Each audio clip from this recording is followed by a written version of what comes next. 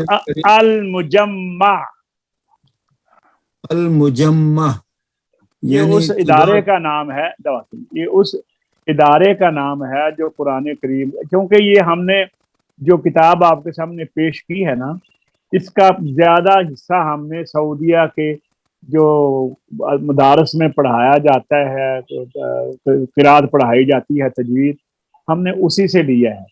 تو انہوں نے آخر میں یہ اپنا اس ادارے کا نام بتایا، لیکن پاکستان میں تاج کمپنی کے اندر وہ ساری صفات موجود ہیں، شفیق پریس کے اندر وہ ساری صفات موجود ہیں، اسی طرح بھی اور بھی کئی آج کل ختم ہو گئی ہیں کمپنیاں، کئی موجود ہیں۔ تو اسی طرح یہ کیا ہے، پیر کرم شاہ صاحب کی جو ہے انہوں نے بھی قرآن کریم چھاپے ہوئے ہیں، تفاسیر ہیں، اسی طرح منہاج القرآن جو ہیں، دیگر ہیں، لیکن یہ بات کو کر رہے ہیں حکومت سعودیہ والے اپنی۔ اور اب تو وہ نسخے انہوں نے ایک تو عربی سٹائل میں ہے نا، اور عربوں کی جو سٹائل ہے کتابت، اس سٹائل میں، تو انہوں نے اس سٹائل میں بھی چھاپے ہیں جو کہ بر صغیر میں چل رہے ہیں، تو پاکستان میں، افغانستان میں، ترکی میں، انہوں نے ہر خطے کے لیے اس المجمع نے جو وہاں پر رائج ہیں فن کتابت، اس کے مطابق انہوں نے فن خطاطی کے اس کے مطابق قرآن کریم کی اشاعت کی ہے۔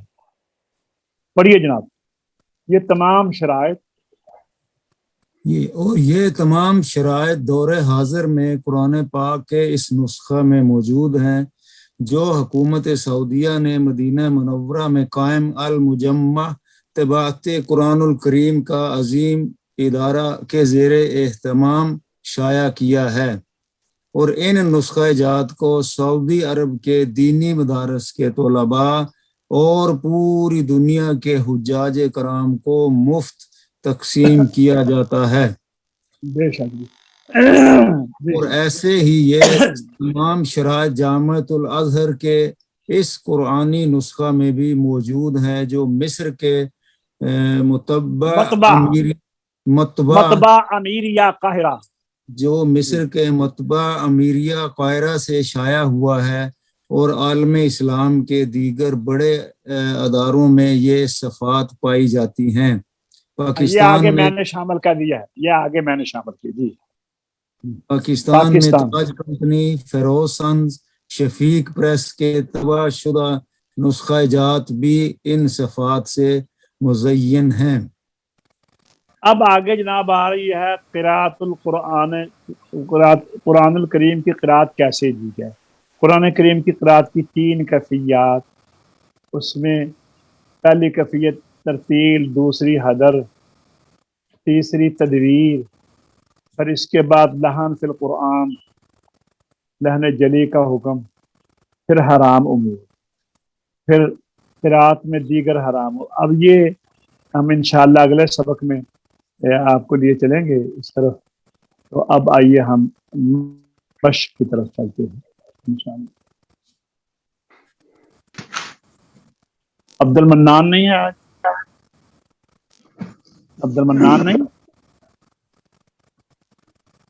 اچھا جی، حافظ صاحب پڑھیے پھر سورۃ جن پڑھیے۔ سورۃ الجن مکیہ، آیات اس کی 28 ہیں اور رکوع 2 ہیں۔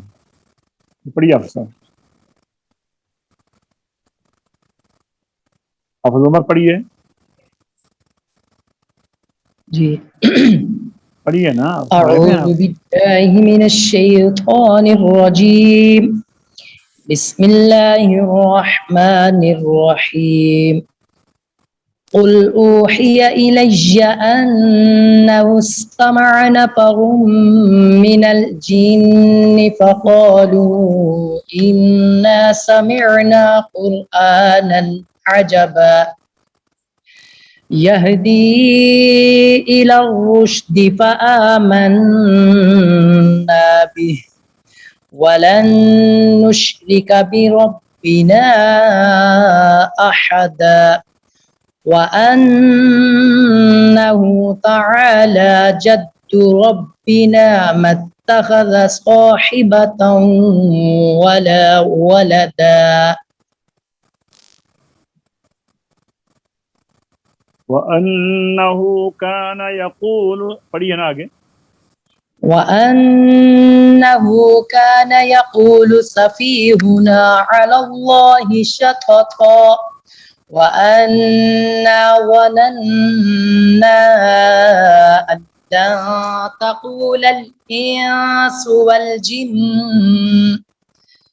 تقول الإنس والجن على الله كذبا وأنه كان رجال من الإنس يعوذون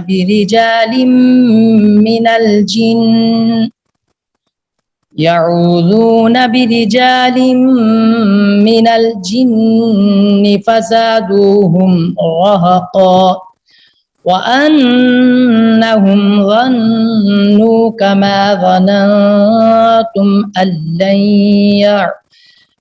لن يبعث الله أحدا وأنا لمسنا السماء فوجدناها ملئت حرسا شديدا وشهبا وأنا كنا نقعد منها مقاعد للسمع فمن يستمع الآن يجد له شهابا رصدا وأنا لا ندري أشر أريد بما في الأرض أم أراد بهم ربهم رشدا وأنا منا الصالحون ومنا دون ذلك كنا طرائق قددا آج سب آپ پڑھیے جی آپ پڑھیے اعوذ باللہ من الشیطان الرجیم بسم اللہ الرحمن الرحیم وَأَنَّا ظَنَنَّا أَن لَّن نُّعْجِزَ اللَّهَ فِي الْأَرْضِ وَلَن نُّعْجِزَهُ هَرَبًا وَأَنَّا لَمَّا سَمِعْنَا الْهُدَىٰ آمَنَّا بِهِ وَمَن يُؤْمِن بِرَبِّهِ فَلَا يَخَافُ بَخْسًا وَلَا رَهَقًا وَأَنَّا مِنَّا الْمُسْلِمُونَ وَمِنَّا الْقَاسِطُونَ فَمَنْ أَسْلَمَ فَأُولَئِكَ تَحَرَّوْا رَشَدًا. یہ آیت پھر پڑھے آپ نے قاسطون میں قاف اور طا کو صاف نہیں کیا. وَأَنَّا مِنَّا الْمُسْلِمُونَ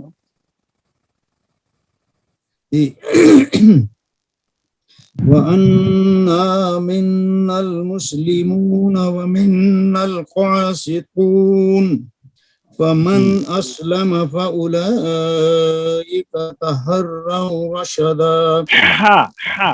فَأُولَئِكَ تَحَرَّوْا رَشَدًا. فَأُولَئِكَ تَحَرَّوْا رَشَدًا. وَأَمَّا الْقَاسِطُونَ فَكَانُوا لِجَهَنَّمَ حَطَبًا وَأَن لَّوِ اسْتَقَامُوا عَلَى الطَّرِيقَةِ لَأَسْقَيْنَاهُم مَّاءً غَدَقًا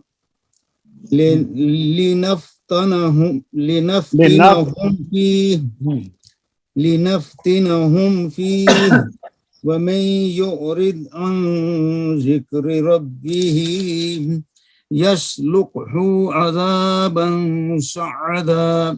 نہیں ٹھہریے، ایک تو آپ رب ہی کے اوپر ٹھہر گیا اور ہی کے اشباع کو ختم نہیں کیا. اور دوسرا پھر دیکھتا پڑھ لیجیے وَمَن يُعْرِضْ فمن يعرض عن ذكر ربه يسلكه عذابا صعدا صعدا قاد کو فل کریں صعدا صعدا یہ راجہ صاحب آپ پڑھیے آگے راجہ صاحب آپ پڑھیے أعوذ بالله من الشيطان الرجيم بسم الله الرحمن الرحيم وأن المساجد لله فلا تدعوا مع الله أحدا پھر پڑھیے سونا کر کے پڑھیے ماشاء المساجد لله فلا تدعوا مع الله اچھا اب نہیں اب لٹانا آپ نے فلا سے ہے فلا تدعوا مع اللہ احدا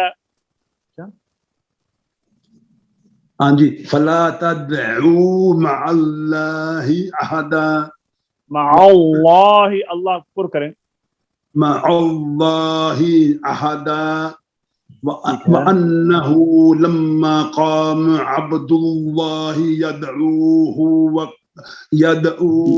يدعوه قادوا يكونون عليه لبدا قل إنما أدعو ربي ولا أشرك به أحدا قل إني لا أملك لكم ضرا ولا رشدا. آپ ٹھہریے اب میں ذرا آپ کو کہلواتا ہوں میرے ساتھ پڑھیے جی وَأَنَّ الْمَسَاجِدَ لِلَّهِ فَلَا تَدْعُوا وَأَنَّ الْمَسَاجِدَ لِلَّهِ فَلَا تَدْعُوا غنّا وَأَنَّ الْمَسَاجِدَ لِلَّهِ فَلَا تَدْعُوا وَأَنَّ الْمَسَاجِدَ لِلَّهِ فَلَا تَدْعُوا فَلَا تَدْعُوا مَعَ اللَّهِ أَحَدًا فَلَا تَدْعُوا مَعَ اللَّهِ أَحَدًا وَأَنَّهُ لَمَّا قَامَ عَبْدُ اللَّهِ يَدْعُوهُ وَأَنَّهُ لَمَّا قَامَ عَبْدُ اللَّهِ يَدْعُوهُ كَادُوا يَكُونُونَ عَلَيْهِ لِبَدًا يدعوه قادوا يكونون عليه لبدا قل إنما أدعو ربي ولا أشرك قل إنما أدعو ربي ولا أشرك به أحدا ولا أشرك به أحدا. کاف کے پیش کو لمبا نہیں کرنا پھر پڑھیے ولا أشرك به أحدا ولا أشرك به أحدا ولا أشرك به أحدا قل إني لا أملك لكم ضرا ولا رشدا قل إني لا أملك لكم ضرا ولا رشدا.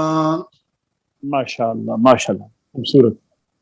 اور کیا سب مشق کر لیں اعوذ باللہ من الشیطان الرجیم بسم اللہ الرحمن الرحیم وَأَنَّ الْمَسَاجِدَ لِلَّهِ فَلَا تَدْعُوا مَعَ اللَّهِ أَحَدًا. ما شاء الله.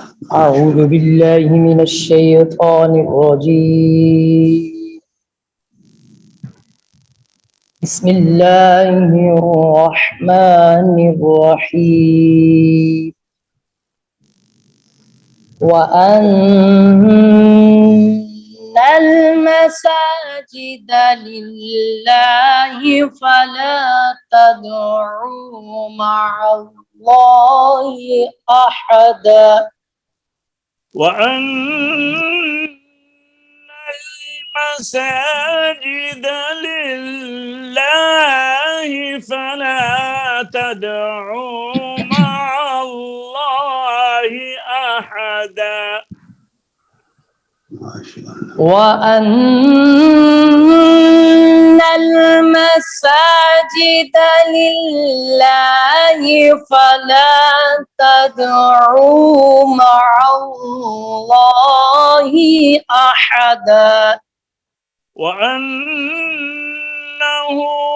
لما قام عبد الله يدعوه كادوا وأنه لما قام عبد الله